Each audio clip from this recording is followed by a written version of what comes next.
This is your Friday daily delivery. I'm Michael Rand. Happy to be back for final show of the week. It's been a fun week, and this is a no exception on this show. Adrian Heath, manager of Minnesota United soccer team, will join me here in just a little while. Always love to catch up with Adrian, talk about the season, talk about whatever else is on his mind. Always an enlightening conversation, so I hope you enjoy that here in just a few minutes.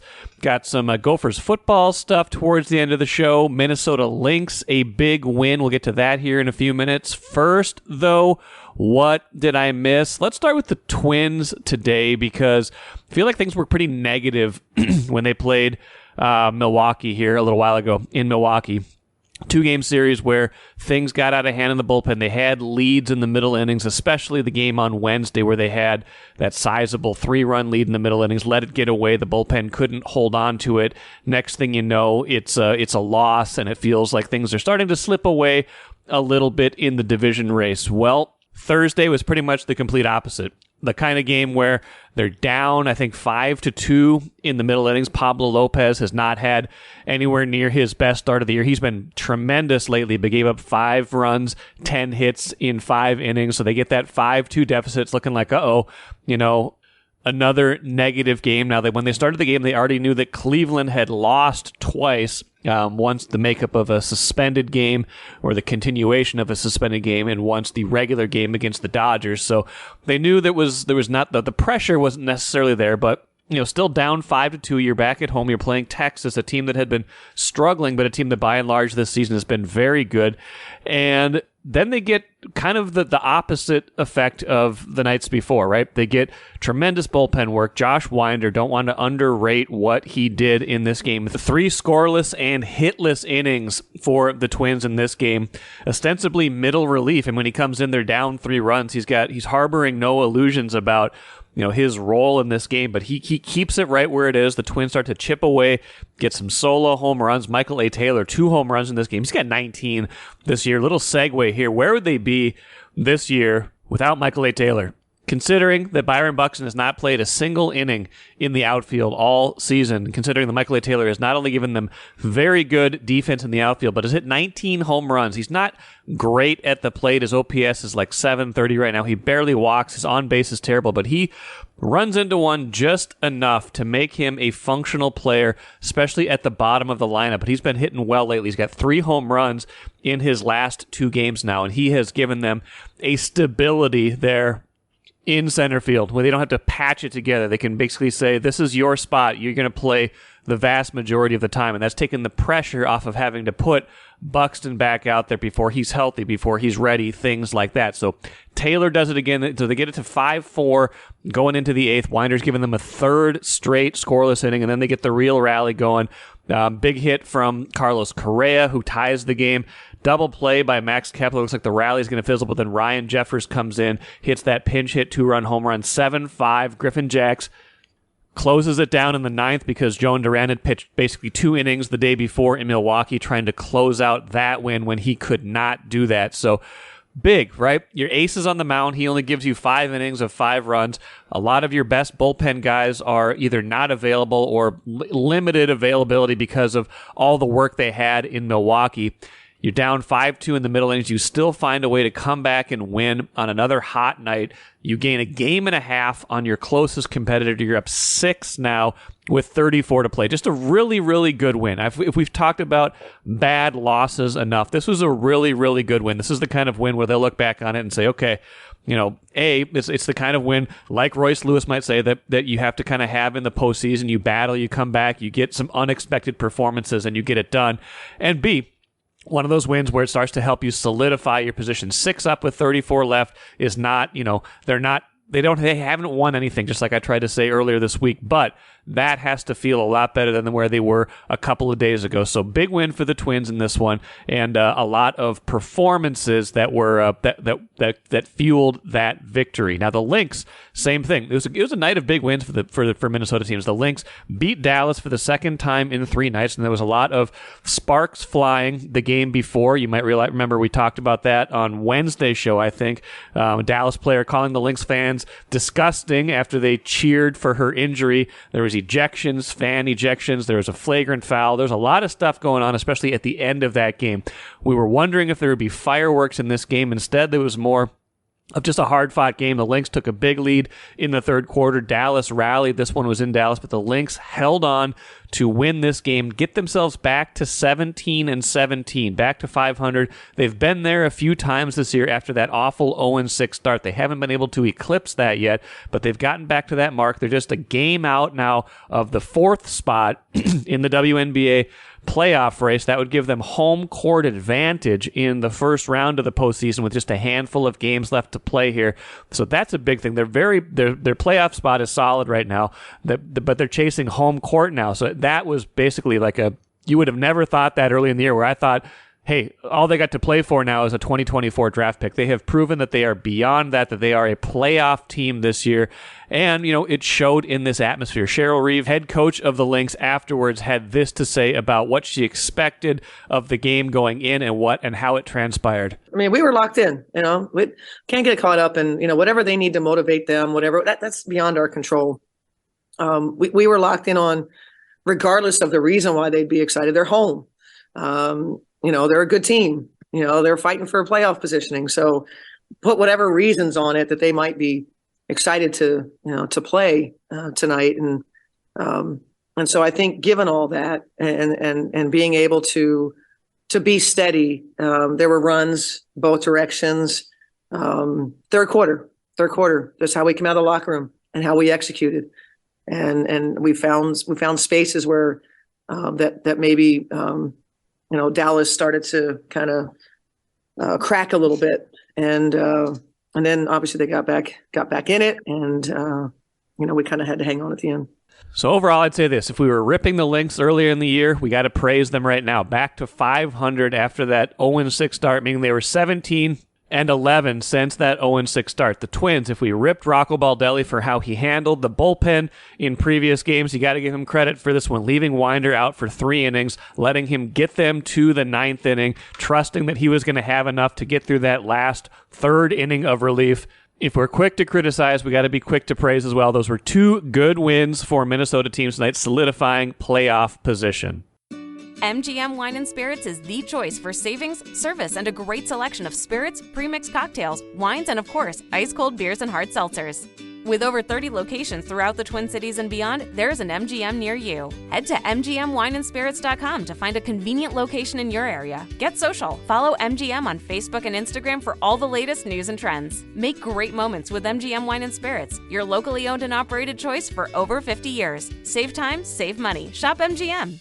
Adrian, good to see you again. You too. Congrats on a good run in the League's Cup, and you've played one match, obviously, since then in the league, and probably carried some of that momentum, I think, into now back into MLS play. But I wanted to ask you about the League's Cup in general, just because it's first year of it, and I wasn't quite sure what to think of it when it got announced and when it got started. But it seems like this was it seems like it's going to be a good thing. Yeah, I think like most people, we're all a bit apprehensive how it was going to be, but I very much as I thought that once we got past the group stages, I thought the games would pick up significantly the importance and the intensity, and that's what happened.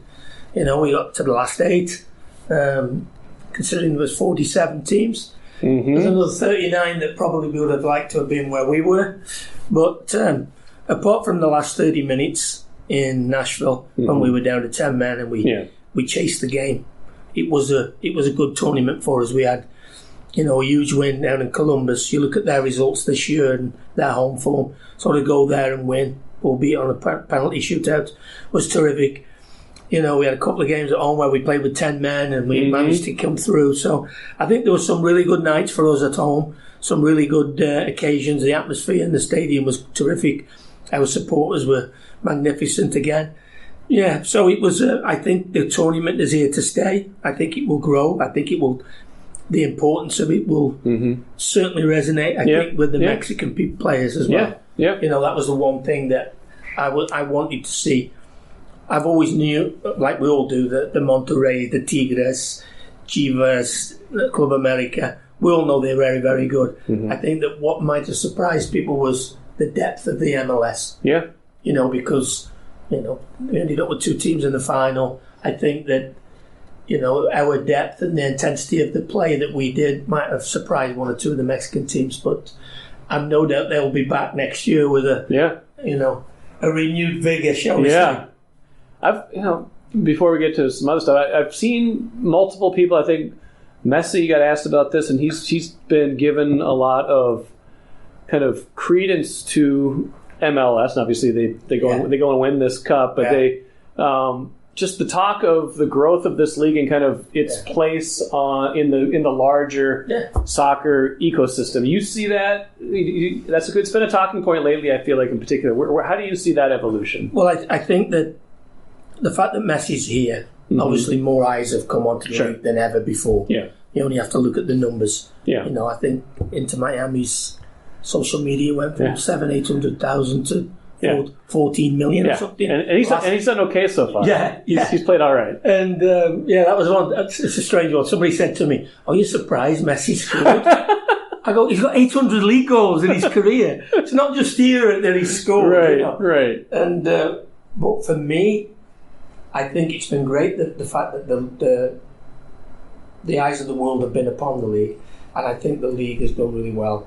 And I think the great thing is you can tell that Messi's enjoying being here. Yeah. When I saw his reaction when the young player scored the winning penalty against Dallas, and I'm thinking, this is a guy who's won every personal and collective accolade you could win, and you could just see the joy on his face. And he's won the the quarter final of the inaugural Leagues Cup. So, no, he's done great. Obviously, Busquets coming, Jordi Alba. I think that the league is, there's been a light shone on it, and it shone very brightly on the league. And I think that him coming now, I think will open the door for a lot more other players. What did you, throughout the Leagues Cup, what did you learn about your team? What did you learn about United that maybe you wanted to learn, and then kind of like just kind of felt like you found your form along the way somewhere? Yeah, we did, and I think obviously the more we spoke about it when Reynoso and Pookie got back and Bongi, and the more we could get them try and working all on the same page. I think that came through. I think one of the things it taught us, certainly against the Mexican teams, that if you give the ball away cheaply, invariably it's a while to get it back. Yeah, because they're very good at circulating the ball. Possession. Yeah, and they spread you out all over the field. I'm thinking more like the Toluca game. It's strange because we played Puebla and we go down to 10 men and we win 4 comfortably. Yeah. And then we turn it up when we lose a man against Toluca, and then it's 2-2 and we end up winning on penalties.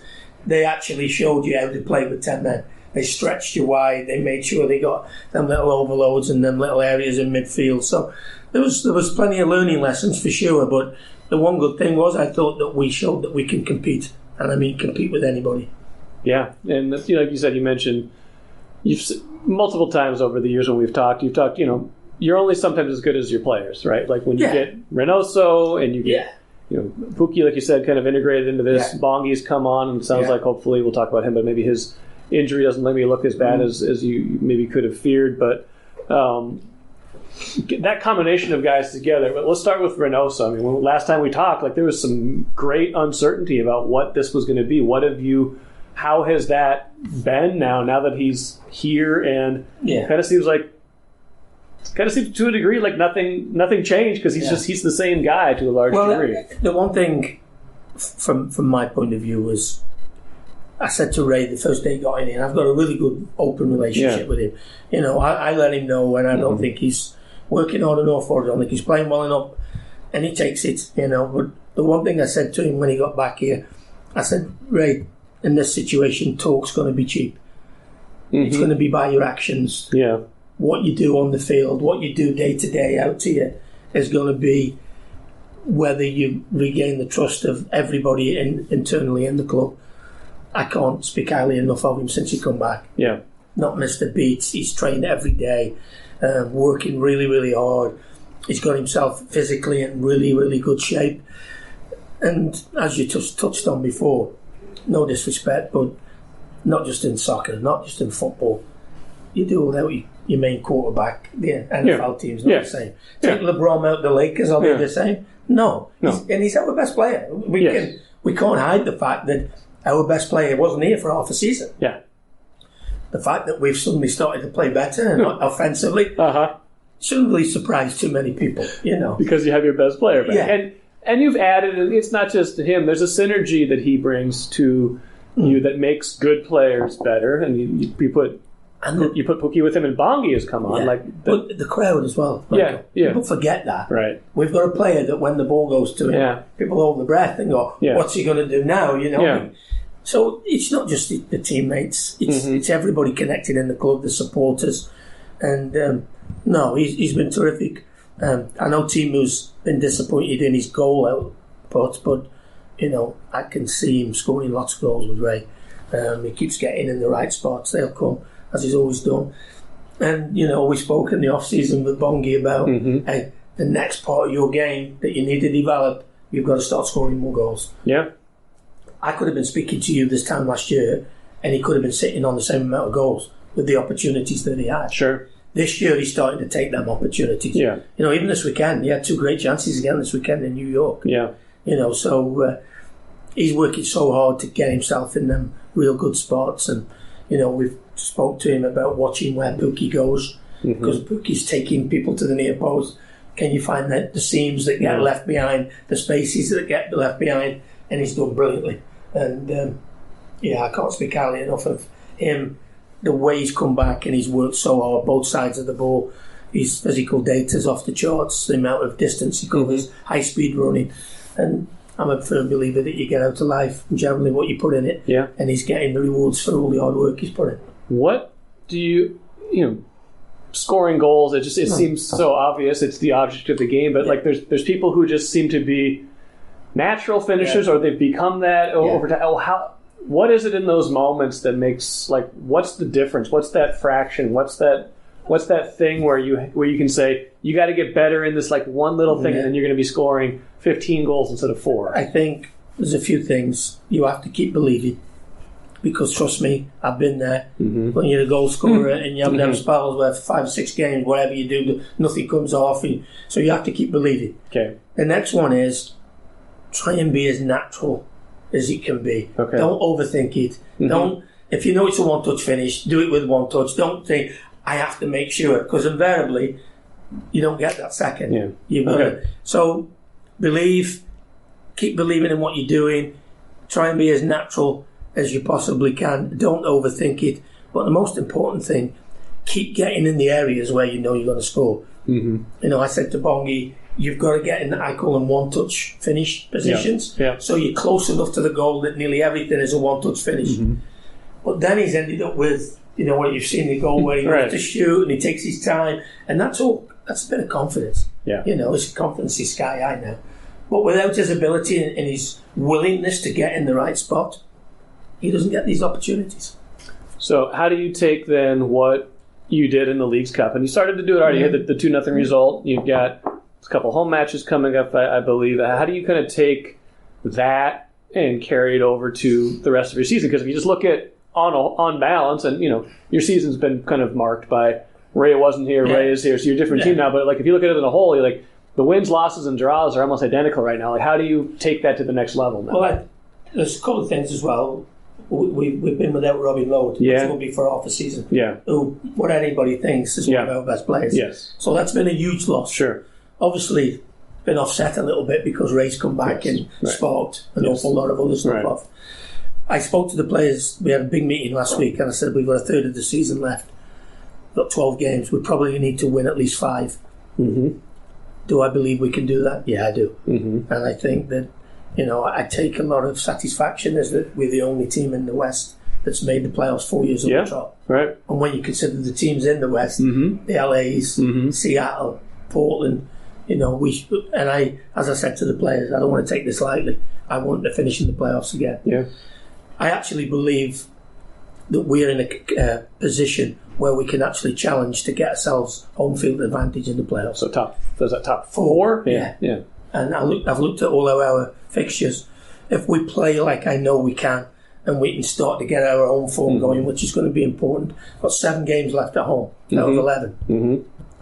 If we can win 5 or 6 of them, that'll put us in a great spot. Does that involve? I mean, when the margins are thin, or when tactically you can do different things, do you want to or need to play differently home versus away with the side you have? Do you attack more, go forward more in one case, or and stay back more in others? I know when we're at our best at home. Yeah, we're on the front foot. We're playing in the opposition's off. We get our crowd who are terrific at home. Yeah, we get them involved in the game. But as I said to the players, I can't keep going to the supporters, hey, we need you this weekend. We have to give them something. Yeah. And by giving them something, it's shots, it's crosses, it's corners, it's balls in the box, winning tackles, winning headers, playing in the opposition's off, playing on the front foot, as we call it. If we do that, we're a far better team. Away from home, I'm not worried about the defensive shape, low block, invite teams onto us, catch them on the counter-attack. We've had 6 wins now. Yeah. It's joint top in the MLS. Yeah. With Salt Lake and Orlando. So we're doing something right on the road, like we did this weekend. What we've got to do now is start to get on the front foot a little bit more at home, make it uncomfortable for people to come and play here. And when we're at the best, that's what we do. You've mentioned energy a couple times. I mean, sometimes I think we in the media maybe overrate the crowd or the atmosphere or something like that. But what you're kind of telling me is that this can matter. This is huge. It's huge. That synergy between the team and its supporters. I look at them, them stadiums in England. Like I played at Everton. Yeah. I played Goodison Park when it's bouncing. But it's a two-way thing. You need to give them something to get behind. And we haven't done enough of that at home this year. We've done it. I thought we started to get a little bit back in the Leagues Cup.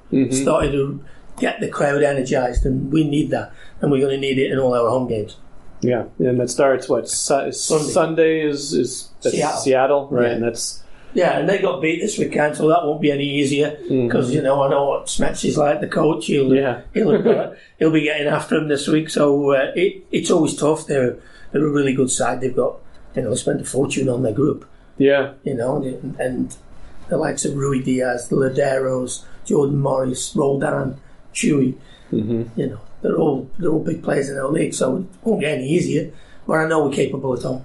There is a disparity between what teams spend in this league. Is that ever? I mean, it's kind of like baseball, where you got a wide variance. There's other sports like NFL, NBA, where it's almost like everybody has to NHL. Everybody kind of has to spend something because it's a salary cap, or there's rules. I mean, I know there's rules here, but there's ways around rules, things like that. I'd be lying if you didn't sort of look on and envy at some of the players that some of the clubs have bought. Yeah. We aren't going to spend 10 million on a player. Right. We spent 5 on Ray, and look what we got. Yeah. We spent it wisely with him. No, I think everybody's situation is completely different. The expectation of each club is different, but you can't just ignore the fact that one club spends 100 million and one team spends 30. It's a big deal. It's a big deal. You can't look at a league table and go, well, I expect to be where they are. Well, sometimes you could turn around and go, well, give me 100 million, and I think there's a good chance. There's a good chance we could be there. Right. But it doesn't work every time. You look at Toronto. Yeah. They've got probably the highest payroll now in the league by a long way. They're nearly bottom of the old MLS. So you've got to spend it wisely. Yeah. But no, I think that we get a really good amount out of our players. Yeah. I really do. And we've got good value for a lot of the players as well. A couple more things, Adrian. What do you think of the playoff format? Now you got the play-in and stuff like that. What do you think of that? Do you think that incentivizes more teams to stay competitive? How do you feel about it? I think it keeps the season alive for a lot more teams, which, I always remember when the playoffs came into England and everybody was like, this is another Americanism. What are we doing? And now the playoffs is probably the best thing that ever happened to the English not the Premier League, the Championship. Right. That playoff to get into the Premier League is incredible. And I think the more teams that can be involved, the better. Obviously, I think the fact that if you're in the finish in the top 4, you get home field advantage, I think is only fair, because you've got to have some reward for having a more consistent season. Yeah. I know that we're capable. I've just said about wherever we finish in the playoffs, we've won 6 games on the road so far this year. Yeah. We can go anywhere and win. But I would like to be in our own hands playing in the Italians, I have to say. Yes. What'd you, country pride from England making a run all the way to the finals in the Women's Cup? Yeah. For me, Michael, to tell people in America the growth of the women's game would be very hard to understand. Yeah. Like, I don't know, there's nobody in my generation who ever played it. Yeah. So for us now to have this thriving league, for clubs to be building stadiums for these young women, I think we've done an incredible job. The growth in the ladies' game in the UK is, I never thought I'd see it. I can't explain it to you. You know, my daughter, great athlete, never played soccer. Really? Okay. Now, if she'd had that opportunity, what these kids have got now, and the fact that we won the Euros, 2 years ago. Mm-hmm. Now we got to the final. The women's game in Europe in general, I think, but certainly in England, is it's boom time. So really proud of them, really pleased for them, and I don't think it's going to stop there. I think the game in the UK, teams are on about having academies now just for the girls. So the only way is up, I think. What took so long? I mean, I don't know. It's strange, really, and because. It's a great sporting nation. Yeah. Everything that we try and we play, we try and compete at the highest level. So I don't know why it's taken so long, but I think the fact now that all the big clubs have got women's teams. Yeah. All the big clubs now are starting academies for the girls. So it's a great incentive for a young kid now that you not only can you play, you can actually make yourself very rich and be famous. Yeah. Which is what we all started doing before. Yeah. We love the game, but we all wanted to play and want to be on the TV, and like the England women now, they're as famous as the men in England. Yeah, which is good. What else are you watching? What else have you been up to? What am I watching now? Just started watching Painkillers. Painkillers. I haven't watched that on Netflix, but the opioid. I see we have Netflix. I mean, it's our kids dominate the TV. So I'm not sure. What else? I'm just started watching the Newcastle United documentary on Prime, which is really, really good. Just finished the Tour de France. Okay. Which was, I don't know if you've watched it. I didn't know. It's fantastic. Okay. And then on the back of that, I watched the Mark Cavendish, the British cyclist. Yeah. Which is interesting. The guy is certainly out there. So I would, if you like human stories, this is one for you. Okay. Final thing, we get you say 11 matches. You're kind of in the back, back third of the schedule. Like, you've talked about what's possible. What do you have like in your head? This is what defines success this year. This is what I think this team. Playoffs is a minimum requirement. Yeah. Okay. I know we're capable of that. Okay. And that will be incredibly huge disappointment and a failure if we don't make the playoffs with this group. Okay. Once we're in, we have a chance, but I'm not going to deny that it would be failure if we don't make the playoffs. Do you feel, compared to, you've had teams in the last 4 years, it's hard to compare teams in situations like that, but how do you feel about if you get in this year's team's ability to compete when you get to the highest level like that? And like any team, we will go as far as our best players take us. Okay. We need Ray to continue playing like he is. Yeah. And if Bongi can continue to score like he is, and we get Timu firing, we have a great chance. And Bongi seems like he's okay? I think so. He's a bit sore still. But we're hopeful for the weekend. And what most important thing is, obviously, with losing Kevin Arriaga, we've lost Robin Lodi, you're thinking, here we go, don't let it be another one. Yeah. So even if he doesn't play on Sunday, which I think he will, I think he would definitely be open for the Wednesday or the following Saturday. Okay. Adrian, always a pleasure. Appreciate it. Take care and good luck. Thank you, Michael. Good to see you. Always appreciate my visits with Adrian Heath. I caught up with him earlier this week out at the National Sports Center in Blaine. One of my favorite people just to chat with, to talk to kind of shoot the breeze with, but also to have on this podcast. Just a thoughtful guy, an honest guy, and someone who makes for good podcasting as well, because he will always give you the truth and always give you the way he sees it. And the biggest thing he said, this will be a failure if they don't make the playoffs. They've done it 4 years in a row, trying to become the only team in the West to make it for the last 5 years. Said it'll be a failure if they don't do it, and I believe that. I think they are definitely good enough to be in the postseason, and if they can get into that home field, he's kind of studied it. He looks at the tables. He knows what it takes. If they can get home field, at least for that first round, you have to like their chances of advancing and getting maybe a deep run with the way they've been playing lately, especially with the momentum they have had from the League's Cup and how well they have been playing lately. Let's finish with the cooler to a different kind of football.